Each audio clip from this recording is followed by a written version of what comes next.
motherfucker. All right, what's up? What's up? What's up? Alrighty, let's go. Let's see what's up today. Another day, another trade. Okay, let's see. Quick update. This is another quick update stream. Hold up. Let's see. So, looks like here we got this new levels here. We got about 6,800 something up here. All right. So that matches up with where we were expecting it to go with the JP Morgan callers. All right. So that's the expected moves. All right. And so today we had a nice drop. Thank you, Donald Trump. You sold your shorts from yesterday if you shorted, and then you bought back and you went back long. So this is the short from semiconductors just because it tagged that yellow area. I talked about it yesterday. Then I went into gold. I said, like, well, nothing to do now, but I'm done early today, right at the open. So let's see, what other trade should I make? So I saw gold. Okay, just throw some of that into gold. And I got 5%. I got out. So within 30 minutes, I got $500, right? 500 something. All right. See, good day's work. So honestly, you don't have to do much, right? You just get a little 10% here, 5% there. That's cool. Sometimes I'll get 15, sometimes I get 20 if I hold it over 2 days or it does an extra pump. I don't know. It's like this is what happens when you get a volatile market like this. You don't stick around. You just go in, you get out. Go in, get out. Because it's noisy. It's hard to trade noise. The volatility is very high. Anybody thinking about doing some long-term shit, it doesn't matter. Yeah, that's right. See, I'm not lying. All my computers that I don't give a shit about have get high, get crack for me, give crack to me. So I'm not joking around when I say, like, yeah, you think I made these usernames for a reason? Yeah. Actually, my university, when I was in university, my username was Get High too. So they gave you an official one, which was based on your last name and three letters that you pick in the front. But somehow my department allowed you to make a username when you log into the Linux machine. So my username was Get High. So all my folders were Get High. So every time the professor was like, what the fuck? You think I give a fuck, man? I don't give a flying fuck, man, what my username is. It makes it easy for me to remember. Holy shit. Anyhow, yeah. So that's easy. That's easy, right? I think I don't think anything you have to do should be complicated in this environment. I'm waiting for the final drop, and then we can do the boomer portfolio. Finally, we can do the boomer portfolio and buy some stocks and wait for 2 quarters or 3 quarters. So I can't tell you to buy anything that will last 2-3 quarters right now. There's too much noise. Either we pump and break out somehow, or we just completely collapse and drop. And if we do pump, you remember the JP Morgan caller limits us to about 6,800 something. We're not going to 7,000 in the next 3 months. So keep that in mind. Okay. All right. Let's look at the charts. Yawn. Boring. I don't give a shit if it's boring. If it keeps me away from being a wage slave, then I shall do it. Okay. So let's look at GDX. So we said yesterday that if it goes to the bottom of this pink zone, you probably could buy, right? Because that's a good area. And you can see, like, on the 78-minute chart. So I like to use 78-minute, 15-minute, 3-minute. And it's all divisible by 5. So everything I do is divisible by 5. You go from the day, how long does it open during the day? Okay, you divide that many hours by 5, so you get 5 candles. I get 5 candles per day. That's why I don't use hourly chart. And if you use the hourly chart, I mentioned this before, it depends on what charting tool you're using. If you use Think or Swim, stock charts, Think, Trading View, any other instrument to watch charts, it's hard for you to figure out what exactly is an hour when it's not divisible by 1 hour, because remember, the stock market opens at 9:30, right? 9:30 Eastern and closes at 4 p.m. Eastern. So you have a 30-minute there. And how do you count the hour? Do you count the hour where you go 9:30 to 10:30 and then count from there, or do you just do the first 30 minutes and then count from there? Each charting tool does it differently. So to avoid that issue, and also because I like 5 candles anyway, everything should be divisible by 5 because of fractal reasons. If I'm looking at 5 trading days per week on average, so then I divide by 5, right? So everything should be 5. Although you could say like a month is 4 weeks, but 4 weeks plus some days, right? And so I guess that's divisible by 5. So if you're doing by 5 anyway, you might as well say like keep it consistent and just have 5 candles all the time. Okay, so that's the reason. But in any case, yeah, most of the trade was done within the hour. There's nothing there to do. There's nothing there to do anymore. I don't know if gold is going to continue up. It could. This is a good signal, honestly. It's very strong. It was the strongest out of everything I was looking at during the first 15, 30 minutes. If you look at SOXX, also very strong. So you would be thinking like, well, would I short it if it tagged that yellow area? I don't know anymore. The first move up, sure, because it's the first initial pump, and then it does a retest, right? So this is why I talk about waves. Everything moves in a wave. You can let me draw this. So you could, let's see, is this the right way to do this? You see that? Okay, usually there's a wave, and I use this Elliott wave tool because I don't know why I didn't need to, but all right, I'll use this. And this is kind of like, they call them Elliott waves. They have the 5 waves. I kind of keep alluding to it. I don't like talking about it because I think it's BS. A lot of people do Elliott wave theory and all that, but it's very subjective. It's like looking at the clouds. What exactly is the A? What exactly is the B? What is the C? What is the 1, 2, 3, 4, 5? A, B, C. So that's Elliott wave theory. It's 1, 2, 3, 4, 5, and then A, B, C going down. It's 1, 2, 3, 4, 5 up, and then A, B, C going down. Or if you go down, it's 1, 2, 3, 4, 5 down, A, B, C going up when it turns around. That's the theory. They keep claiming that like markets all work in this principle. Generally, I don't go that far, but ABC, usually there's an A, B, C, A, B, C. There's always some kind of wave that looks like that. This could be the B, right? This could be the B, and it's not a good idea to short anymore. It's going to turn around and try to get right into that yellow zone with some force, the next move up.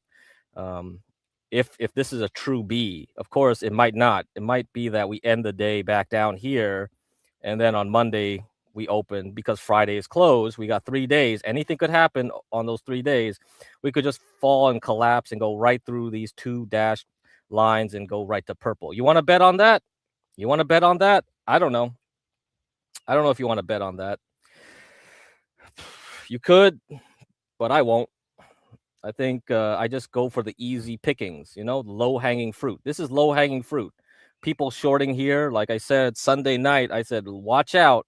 There's a lot of idiots trying to short now. And then we went from Friday to Monday, and everybody was bearish. Guess what? Once we got into yesterday, everybody turned bullish. That was wrong. Now what's going on here? Are we bullish or are we bearish ahead of the 3 days after Trump? I'm not going to bet on that. I think the easy money's made. But for gold, I like it a lot better. This thing made a durable bottom here, right? It took about like 1, 2, 3, 4, 5, 6 days. 6 days to make this bottom. So it looks like there's a lot of strength. You can see the volume in here, right here. Okay. So these two bars here had a lot of volume on the gold miners. So that's a very good signal. And then it stayed above it, right? It was working its way up. And then the last 2 days, pump, pump, pump. And then now it's doing a retest. I think there's a good chance it will just break right through into this pink area, go right to the top of it. And if it has enough momentum next week, we might actually tag 112. And you'll be like, what the fuck? Gold is going up here. And then everybody's gonna be chasing it up here. All the morons are gonna be chasing up here. All the morons that bought here, sold here, will chase up here again. And then we could decide if we want to short it. Okay, again, because I don't think this is the place to be thinking about shorting it anymore. It's over. I think this is a complete confirmation that everybody that was buying here are very confident that we are going to go a lot higher. And if you look at Japanese 10-year bond yields, look at that. It's going up after all the oil pumping. So, yeah, I think right now we're going to watch the yen, see what the Japanese do with their yen. I don't know if that's a good thing or bad thing for the gold. But if you look at Samantha, she was saying that when you do the carry trade unwind, people were not selling out. They were not unwinding their yen positions and going into selling away their stocks. They were running into gold. So that's. I think this is a different picture than what happened last week. Last week, the gold miners were really worried about U.S. bond yields, right? This thing here, U.S. bond yields. But now with the Japanese yields perking up, it's now following the Japanese more than the U.S. So this is why it's so complex to trade gold and silver. People who trade gold and silver are generally that you see online are generally idiots. They keep having conspiracy theories and all of that, but it's quite simple. You follow bonds. The competition with gold and silver are bonds because gold and silver doesn't pay you an interest. When you buy a Japanese bond, right, you get an interest. You buy a U.S. bond, you get interest. So usually gold is in competition with U.S. Bonds. That's really what's happening here. And the U.S. bonds are really not acting up as they should, because you would think like, oh, U.S. And U.K. oil prices are moving up here, Brent oil and WTI oil. You would think like U.S. bond prices would be shooting up because the Federal Reserve, they would assume, would be trying to stop inflation because this is way too high now. Way too high. We're going back up to 120 on WTI US oil and 107 on Brent International UK oil. And I don't get it. And I don't think I should get it. Who cares? Don't need to think too far ahead. The Japanese bond yields are going up. It follows gold, tracks that. It's going up. So the yen is all that matters. So we'll just have to see how the yen goes forward here. I don't know if the Japanese are going to try to kill this guy. And then I don't know how it's going to affect the 10-year Japanese government bonds, but whatever. All right, what's up, 12 man? What's up? All right, guys, that's it. But as far as semiconductors, I don't know. I don't, even if it does go higher, I kind of have a feeling it's not worth it. You know, if you really think the NASDAQ is going to go up more, then it's really going to be what I said on Sunday. I said get AIBU and WebL because software is the place that got beat up the most. Semiconductors was the place that people kept running into. So let's look at this. So this is semiconductors, right? So let me zoom out a little bit here. Okay. So you can see we've been stuck here for quite a while. So this area here was because of NVIDIA. NVIDIA slammed everything down. So it said the market wanted to go up. NVIDIA earnings came out. Nope, sorry, go back down, go back into the range of SOXX between 353 and 326. And then once we got the Iran war starting, we went down to the lower half of this range and stayed below this red line. This red line is the point of control. So if you go back some streams ago, I talked about volume profiling and the way you would use tape reading or something like that. Auction market theory, I believe, what I was talking about, auction market theory. And they would use this way of looking at it. So you would do a probability. So this is like a bell curve here. Okay. Do you guys know bell curve? That's what CT keeps calling people toasters and all that. That's why I did my thumbnail the way it was. So yeah, you're toasters, right? Are you a toaster? Are you a toaster? So who are the toasters? Who are the toasters? What do they care about? Porn, game theory, successful black people, and then interestingly enough, he put this as a choice. The Chicago Board of Options Exchange Volatility Index. How many toasters give a shit about options? Now, the funny thing is, like, if you're really caring about options, would you actually watch the Chaotic Truth show? Like that in itself is interesting. I don't know. I don't know. Would you care about the Chaotic Truth show even if you were not a toaster and you did care about the CBOE index? Would you even care about watching such a show? I think maybe it's too lowbrow, right? I don't know. Like, where are you at in the whole matrix of things? Where are you in this bell curve? So, are you the JPs? Those are on the left right here. So this is the people that says, "Oh, you're a wage cuck? Haha, sucker. I'm just getting welfare." And then you're in the middle here, right? You're the normie. The guy working at McDonald's, bagging fries.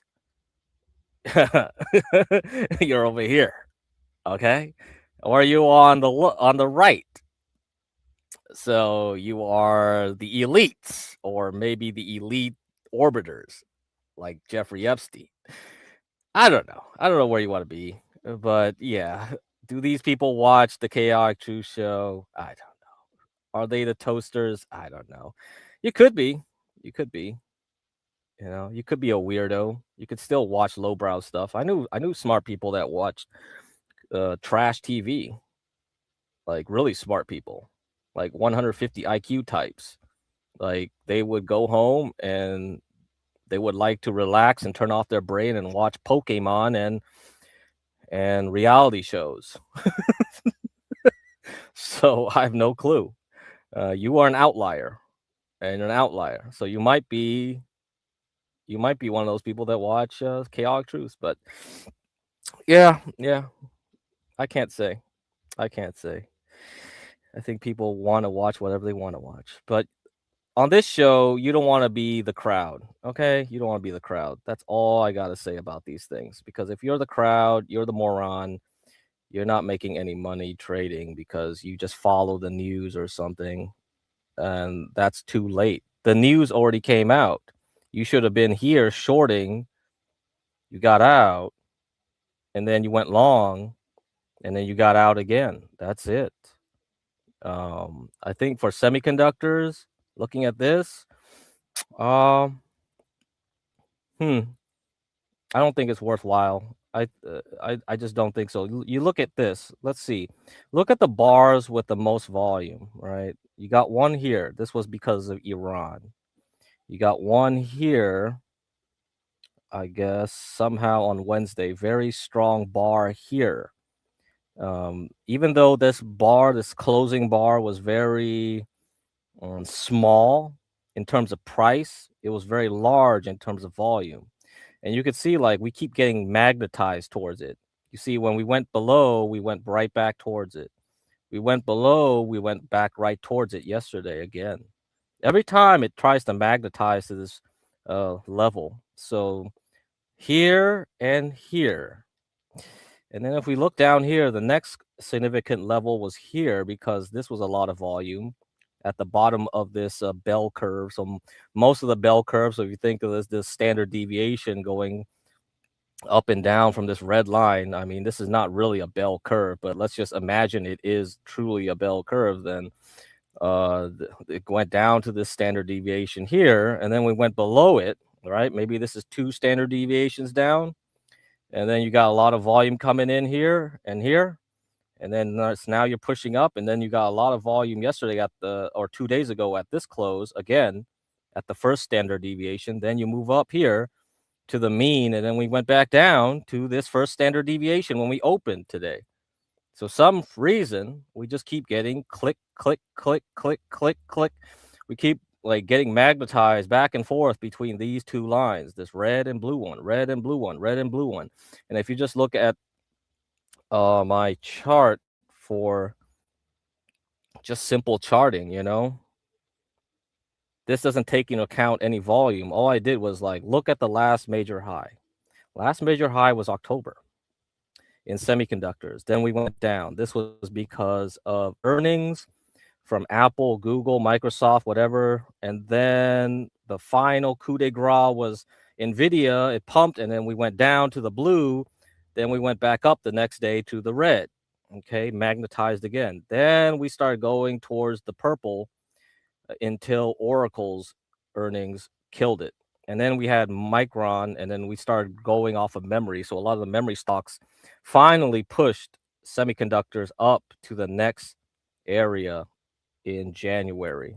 Okay, that's basically the story here. And ever since then, up, down, up, down, up, down. We just can't get out of here. Okay, so the main phase of this was the bull market from April, right? April, May. Push, push, push, push, push. So in general, it was like go up, go sideways a little bit over the summer, then keep going up into fall. Then we got into disturbance here, caused by the last bit of earnings from the previous quarter. And then we got up here because of memory, and optical and all that stuff, optoelectronics, lasers, data centers that use those two things that help push it up. But if you look at NVIDIA itself, it went nowhere. NVIDIA went sideways for so long, I think since probably August. So let's look at NVIDIA. Yeah, since August, you see? It's pretty much sideways, right? You had this little pump here into October, but in general, it went back down. It mean reverted. It went back to the mean. So this red line is kind of like the average where it's hiding out. And we kind of keep touching this cyan level. You see, we keep touching it again. I think the next go around, maybe we try to get back to 183, but then that'll be the last time probably. If there's no real good reason it should go back above 180, then it's just going back down to 160, whatever, 165, 167. And then from there, we're just going to collapse and keep going lower. So the next point would be lower probably. This is your last chance to push this a lot higher. So if earnings doesn't help, and NVIDIA reports earnings very late, so it'll be around May. There could be a lot of Iran crap coming through in April before it even gets to that point. And you'll have all the other earnings too that will get reported first. Yeah, if it doesn't get through it, yeah, there's a good likelihood that this whole thing from August is just a topping structure. And eventually this will just result in a big drop down to 140. Yeah, that's it. Okay. So that's how you look at things. Very simple, nothing complex I'm doing here. Yeah, that's it. But if you look at like software has already been beaten up. It's been beaten up like what, 50% already? There's a better chance for me to hide out in software than yeah, 33%. That's like a bear market, bro. That's like a really big bear market for software. So let's say the NASDAQ pukes. I think the thing that you would assume is that when the NASDAQ goes down this time around, it's because semiconductors finally gives up and can't hold its liquor and finally goes farther and farther away from this bottom blue level at 326. Okay. That's it. We're going to go back down here because this is the last point of support at 326. And if it can't hold it, it's going to go to 307 pretty rapidly. And if we get a big crash on the NASDAQ, there's high volatility and punches it, it'll go right through like hot knife on butter and go straight to 268. If that happens, then NVIDIA definitely, yeah, we'll just follow it and go down because this looks like a top two. Okay. While if you look at software looks like it's retested its bottom. It looks like it's trying to make a bottom, I think. Unless this is a fake out. It could be. It could be that we get up to 87 here on IGV and then completely fail and roll right back down. And so it has to build enough energy to go back down, I think. I don't think there's enough of a reason for it just to roll over right from the bottom. Okay, I think there's way too many buyers here at this point. You look at the volume. Look at the volume here. Huge. Compare it to all the volume in the past. Somebody probably is buying here. I don't think all these people are just morons. There's just tons of volume as it hangs out in this range. So there's more of a chance that this is a bottom and it's not going to go much lower. If it does go a bit lower, then that's a real good buying opportunity. I would just be loading the boat on all sorts of risky cloud computing stocks, okay? And cybersecurity, anything that looks like that. And I would just load them up like CrowdStrike, Palo Alto Networks, some other ones that we've talked about. And so I'm going to be looking at which one of these would be the best bang for your buck. And there's a whole bunch of other ones too. Nutanix, Pure Storage, CoreWeave, yeah, Mondo, DB. Yeah, there's tons of them right here. Yeah, so we could be getting a good opportunity to buy. Can we look at Nike? Nike. Shoes. I mean, we're going into a recession. I don't think I mean, I do know some clothes manufacturing stocks are really good. Shit. Damn. Huh. Oh man. It's already at a downtrend. Huh. I have to look at the sector it's in. Let's see. Under Armour. Is that a direct competitor? How does Under Armour compare to Nike? If Nike's not doing as good as its competitors, huh? Yeah, I'll have to look at its competitors too, because this is not good. This has been going down since fucking the end of COVID.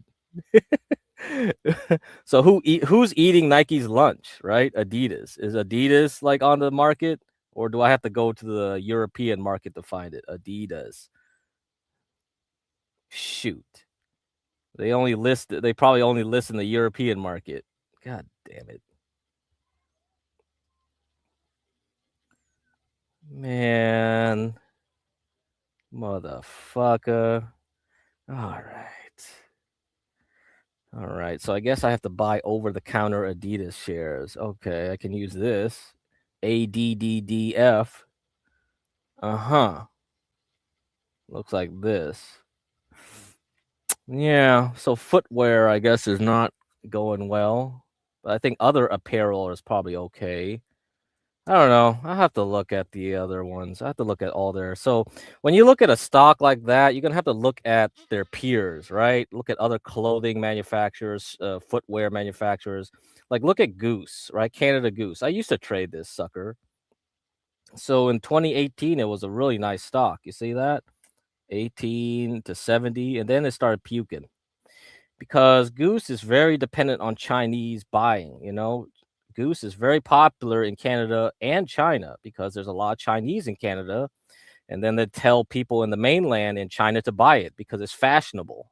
It's mostly for the damn little label on there. For some reason, the Chinese love that stupid little logo. And so that's why I got this initial pump. But from that point on, nothing, right? Nothing, because a lot of competitors moved into the market to make similar clothes like Uniqlo or any other. The Japanese Uniqlo probably would kill this guy pretty easily. I'll say Uniqlo. Does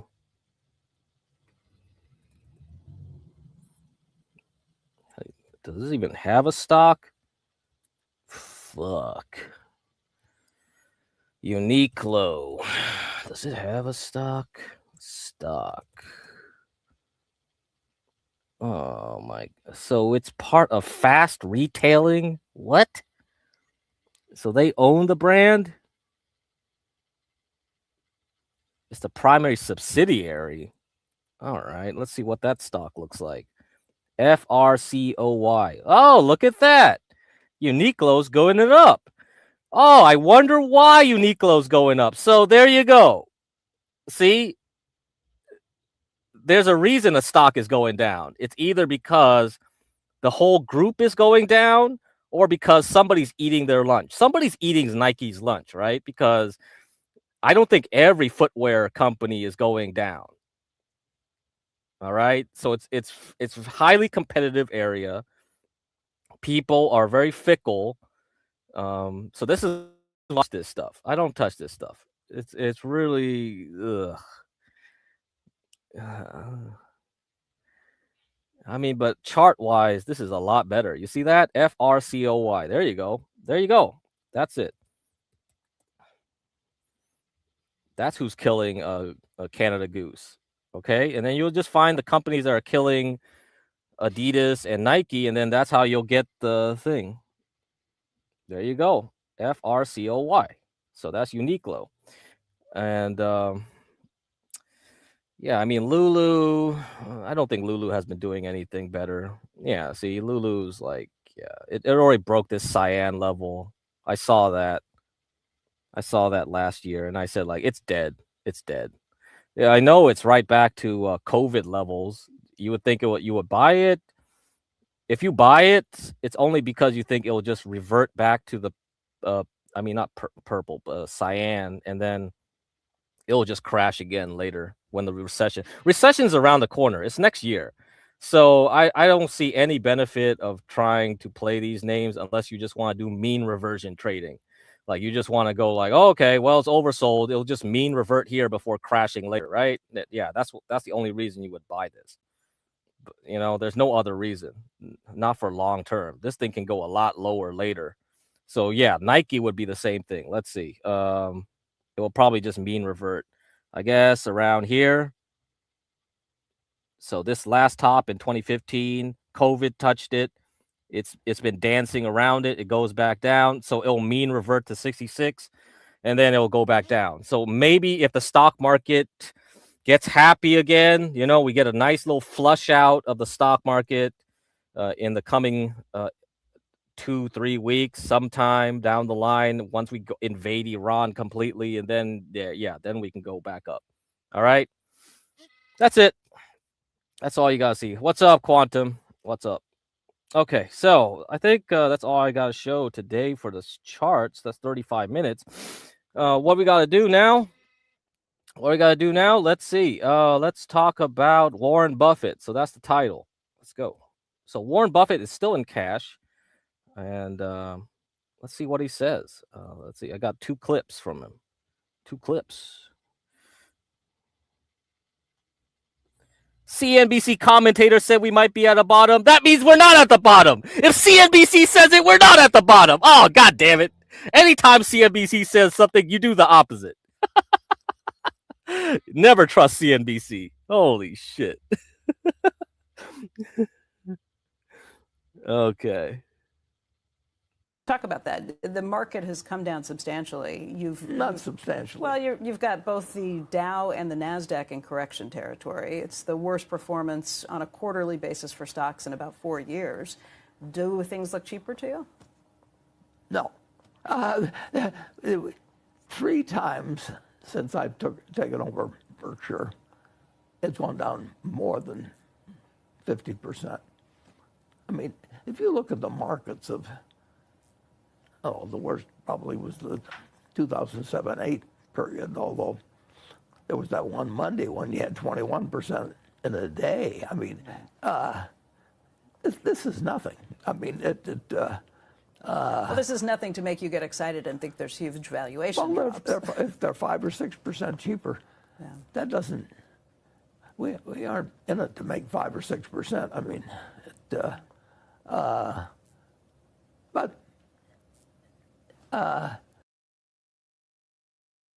Well, Buffett ain't buying. So what's about that, huh?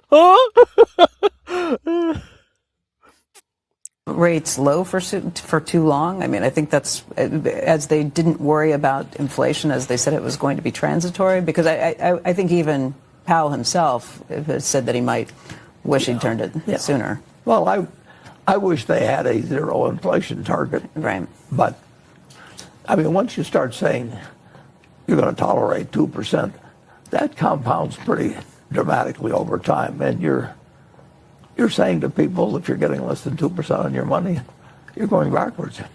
And actually, if you pay tax, you may pay tax on the 2%. You know, I mean, I don't like that particular goal. But So, Okay, I think with that second clip, it's time to discuss a few things, and then I'll wrap it up. Okay. So let me give you something here. First, he said he doesn't think it's worth the value. So let's look at one way to value the S&P 500. It's the Shiller PE ratio. All right. So the Shiller PE, the highest ever got was around the .com. So it was at 43 price to earnings ratio. Shiller, and the Shiller modification is, I think, with inflation taken into account or something like that. Right now we are at as of March was 37.91. So we are back at the .com levels. We've been teasing this area for a long time because it was right before the bear market of 2022 that we got this high. Okay, at 37.91. So we've been teasing it. I think the next run around, if we do get to this 40 something level, that's definitely going to be a red flag right there. And what's the other thing you want to look at? So I was talking about, like, you got to compare these things with bonds, right? If you look at Nvidia, how much of the dividend does Nvidia give you? 1 penny. 1 penny every quarter. So per share. So that's 4 pennies per year. Okay, that's very, very low. Let's look at the whole S&P 500. What's the dividend on it? It's 1.2% right now. What is a T-bill? A T-bill gives you, so basically a bond that lasts 1 year, 1 month to 1 year, 1 month, 3 month, 6 month, 1 year. That gives you about 4.5 plus % right now for a T-bill. So holding cash is not 0% interest. Most people that will hold cash really mean that they're holding T-bills, short-term bonds from the U.S. Treasury. They get a free 4.5 APR off of it, okay? So you take that 4.5, divide by 12, you can figure out how much you get per month. Okay, that's how you would do it. And then compare that with a 1.2% for the whole year. Okay, so you are competing with something right now. And the stock market is not risk-free. Cash is risk-free, technically, unless you think the dollar is going to devalue into oblivion and the U.S. will collapse. And then if that's the case, then you'd rather be in gold. Okay, so that's what you're competing. That's why Buffett says what he says. You've heard him. Even though he doesn't like inflation target at 2%, it benefits him anyhow, because by having the inflation so high, it keeps the Federal Reserve like leaving their interest rate at a high level. So he doesn't care either way, honestly, because he's not one of you schmucks at the bottom. Even though he might say like, yeah, he doesn't like what they're doing, it's like he doesn't care what they're doing because he adapts to the situation. That's really what it's going to be. So, okay, so let's let me give you another indicator. How about this? How about this one? So this is the Buffett indicator. Okay, so this is the total U.S. stock market value over the gross domestic product. So this is Buffett, the Buffett indicator. And right now we are way overvalued. We are above 2 standard deviations from the average or mean or whatever this is, trend line. So the stock market from this indicator is way, way more overvalued than it was in the dot-com bubble. So that's another reason why Buffett doesn't want to buy. It's like you got to give him a deeper discount. He only goes for the very good discounts. This dip will not attract him. April's dip will not attract him. COVID, even the COVID dip, okay, that looks more attractive, but still, it's not as attractive as it could be. So he's holding his powder fresh because he still gets 4.5%, right? So yeah, Palantir definitely contributes to that. Yes, Palantir. So yeah, that's how it goes. Now, let's look at another thing. Let's look at another thing here. Let's look at this. This is another valuation thing. So I'm just quickly going over through this. You can get the links in the description. You can look at the explanations and all that yourself. But I've talked about this before, so I'll probably talk about it again sometime down the road. Okay, so let's get this going.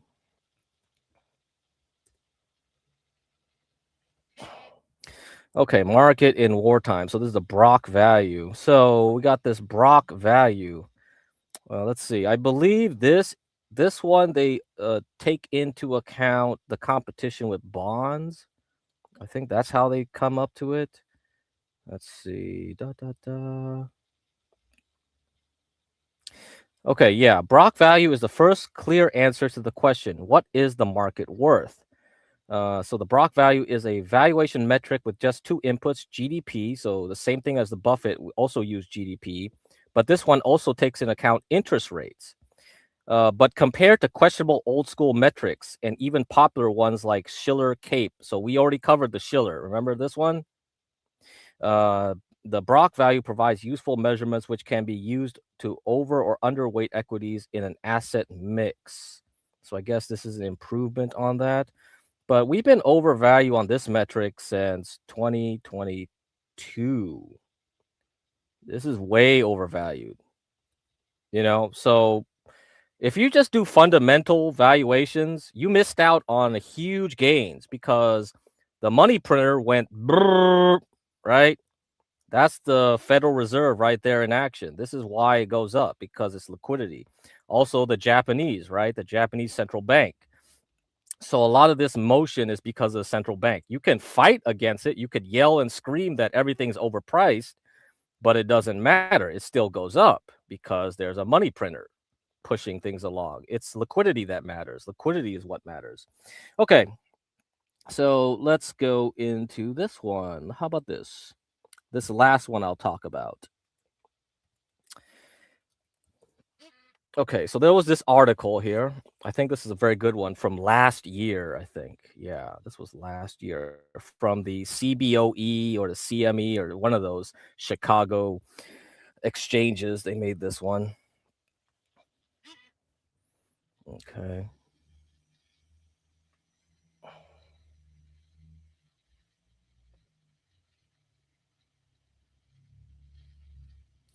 Man, the archive website is getting slower and slower each time there's an attack from Iran. Oh my God. I don't know why these guys have so many servers in Israel. Bro, getting so tired of this shit. Maybe I can just get the main website. How about that? Okay, let's see. Do I have the original link? Yeah, I do. Okay, let me just go to the original link. Okay, so behind the declining risk premiums of equity and credit assets. The risk premium investors demand for taking positions in equity and credit markets compared to a safe haven asset like U.S. Treasuries. So we talked about those T-bills. There's also bonds and notes. Has narrowed sharply, with 10-year Treasuries yielding 4.25% as of early July, raising their competitiveness with stocks and credit markets.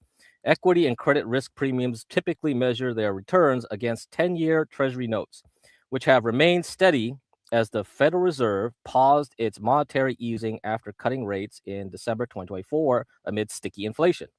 Equities, on the other hand, have been surging since late 2022, narrowing the equity risk premium, ERP, with Treasuries. So again, that 2022 area where we saw this Brock value say, yo, you're overvalued, you're overvalued, you're overvalued. Doesn't matter, pump, pump, pump. While there are various tenors of U.S. government fixed income securities that could be used as the risk-free rate, we solely focus on the 10-year Treasury note, given its liquidity and common use as a singular risk-free rate. The size and direction of the risk premium signifies secular shifts in capital market returns and asset allocation decisions. The S&P 500 ERP is at a 5-year low, and investment grade and high yield credit risk premiums are steadily declining. So that's the corporate bonds. Corporate bonds are broken down into different grades based on their credit score, right? You heard about AAA, AA, A minus, whatever, triple A minus, BBB plus.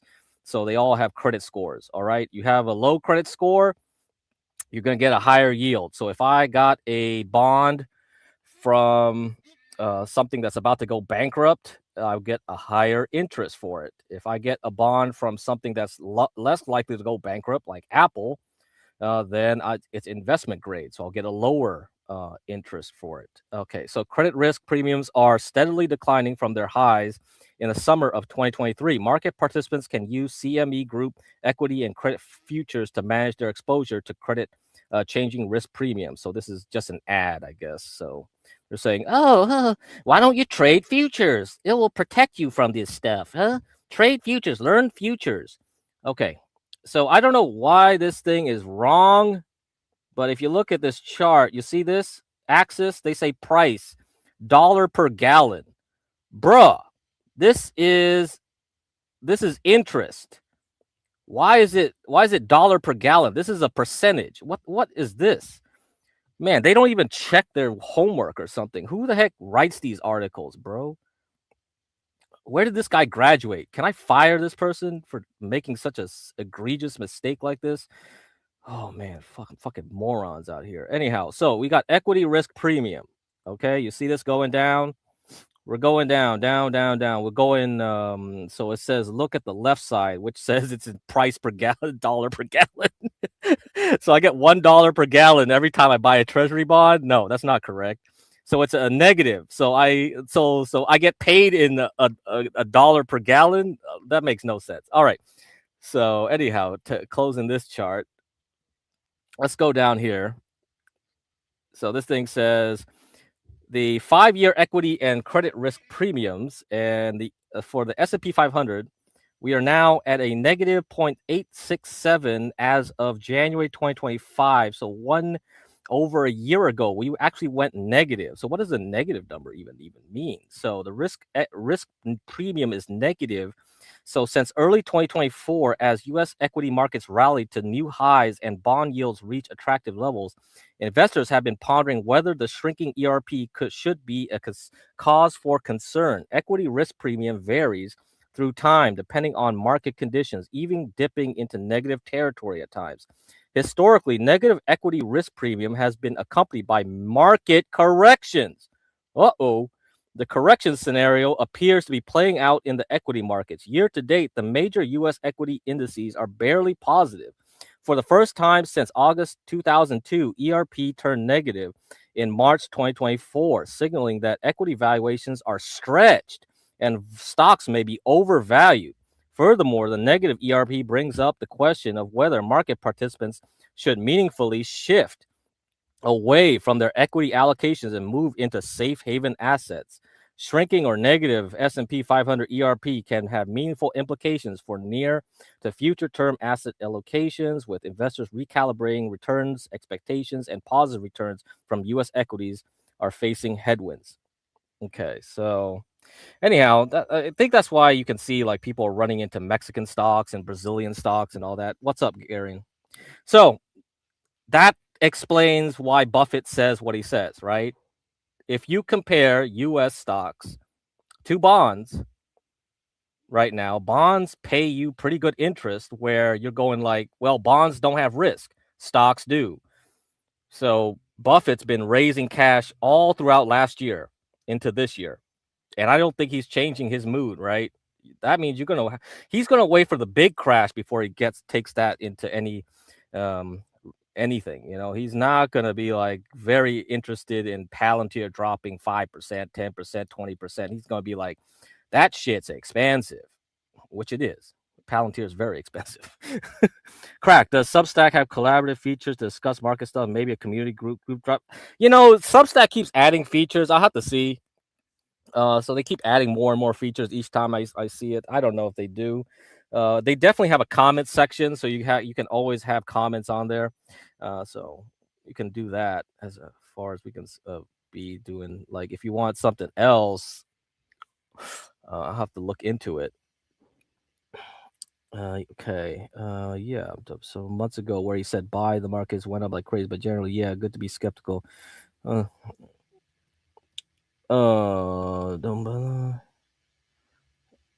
you're talking about Trump or something? I don't know, Trump or Buffett.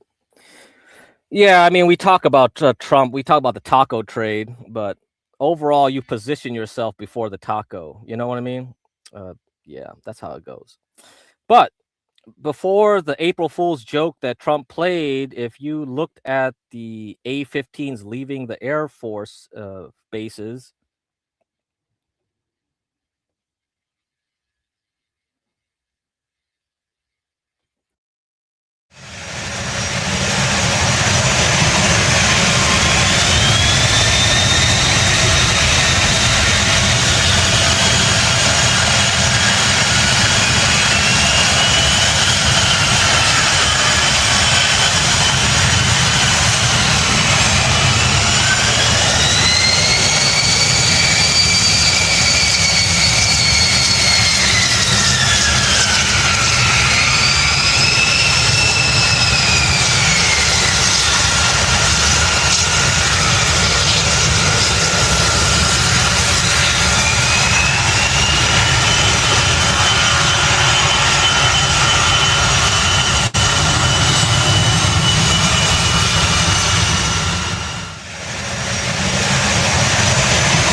all right.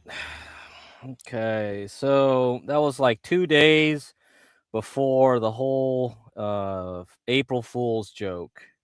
All right, so people have been watching these A-10s being moved around the world. So those were being moved out of New Hampshire off the Pease Air Force Base, I guess the National Guard Air Base, and going into the UK, and then from the UK into the Gulf. So yeah, a lot of A-10s are being taken out from retirement and putting back into work because, well, it looks like this is the only way to fight low-tech drones, and is through low-tech 1970s era airplanes. So yeah, I know this has been a contentious issue because the Air Force has always been trying to kick these A-10s out so that people would buy more F-35s, but F-35s are essentially useless against slow-moving drones. You got drones moving. This is like Wile E. Coyote Looney Tunes type shit. You got Wile E. Coyote flying with his Acme rocket, and then you got somebody going really slow, and he just flies right past you. He can't fucking aim and shoot because you're just moving way too slow. Anyhow, I did not say I recommended or did not recommend Uniqlo or any of that. That was just because I was given the example of, like, if you give me Nike, I also would like to know how the whole sector is moving, right? Apparel, clothes, and other footwear companies, right? I have to see how their competitors are doing. Is this because Nike itself is a problem, or because the whole sector is a problem? If it's the whole sector, I don't buy it. Okay? That means nobody wants to touch anything in the apparel sector. But if somebody is going up, then, like, you see Uniqlo's doing fine compared to Canada Goose, so it must mean that somebody's making money in selling clothes and footwear. Then it's because you're not adapting your business to the actual truth. Okay, these companies have to compete with everyone else around the world. You got a lot of Temu, right? A lot of Temu junk out there. If they can make a shoe that looks almost exactly like your shoe, why would I pay 100 times more for something that I could just buy on Temu, right? Something like that. So that's why I don't like clothes. You'd rather buy companies that have very good monopolies. If you don't have a good monopoly, that's it. I know. You got Nikes, you think like Air Force Ones, Jordans, and all that. You got a monopoly. Yeah, right. It's just a piece of plastic, man. Come on. Made in a factory in Vietnam by one of my cousins or something. Anyhow, the A-10 Warthog looked like it was headed for retirement. Then the Iran war started. The A-10 Warthog has been revered for generations by grateful ground forces who credit the famous flying tank for saving them from enemy fire. And to be honest, we can't get enough of the A-10. As you can see, we visited the A-10 Warthog on display at the National Museum of the U.S. Air Force just last year. Although the future of the combat-tested aircraft has been debated for years, there is little question about its combat performance. Despite the many efforts to sunset the famous aircraft, the U.S. Air Force is once again surging the Warthog into aerial attacks on Iranian small boats in the Strait of Hormuz. So I think a lot of these A-10s are coming. I don't know. They're gonna have to. Are they gonna be there to support ground forces landing on all the little islands across the Persian Gulf? Let's see. Woo! The last time we had island warfare, it was against the Japanese in World War II, right? Island hopping. So let's see what happens now when you go on those little desert islands. The islands in the Southeast Asia at least had a jungle. You got no cover if you go on these islands. You're going to be sitting ducks. So that means you're going to need a lot of A-10s protecting them. All right. So it's going to be fun. I don't know. Yeah, it's going to be fun. So that's what we're going to wait for the stock market. We have a 3-day weekend, guys. So that's it. Okay. I'll probably be back sometime over the 3-day Easter weekend to discuss what we're going to talk about in the Substack and things of that nature, and planning where we want to buy things. I think before I go, I want to talk about aluminum, because several days ago, I think over the weekend, there was aluminum plants being attacked on the Gulf Coast, and aluminum is again surging. So we have some aluminum to look at, I think. So there'll be like several stocks. I've already talked about 1 or 2 aluminum stocks. So we might start adding more into where we want to be, because now they're finally breaking out. Okay, so let's see.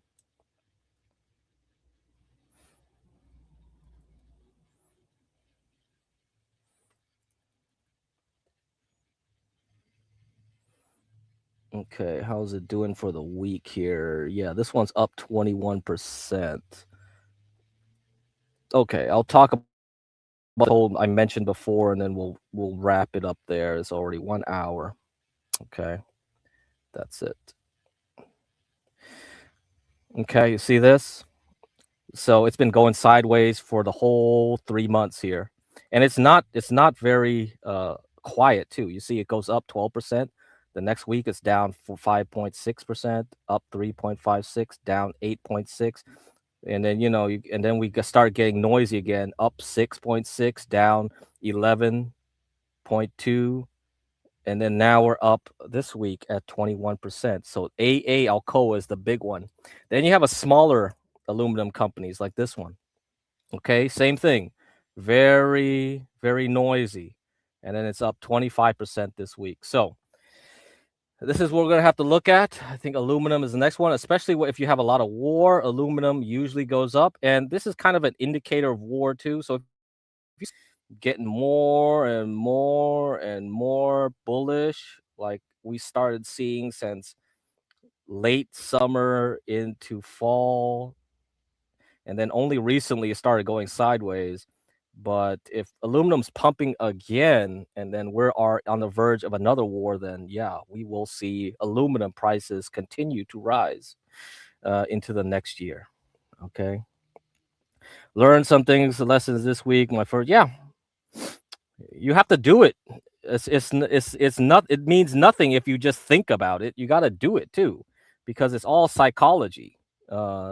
Just like doing paper trading, or just like going like, oh yeah, if I bought it here and sold it here and doing theory doesn't mean anything. When you actually put your money where your mouth is and actually do it, it changes things, because now you have psychology built into it, and you have to learn yourself before you know how to trade. That's why it's trading in the zone. Let's go. So yeah, that's when you start moving faster and faster and faster. I never back test. I just don't care. I just go. I just do it. I just make sure I see some patterns. I see a pattern, I do it. All right, I gotta go eat, guys. Delicious chicken. All right, Pam Bondi is out. What? Pam Bondi's out with what? What's she do? She do something? I can't keep track of this administration, man. Who cares? It's all noise anyhow. Let me end it with this thing. How about this thing?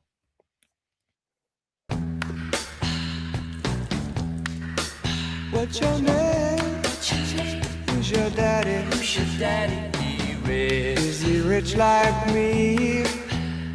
See, this is what you're fighting for, guys. Okay, you're fighting for whores.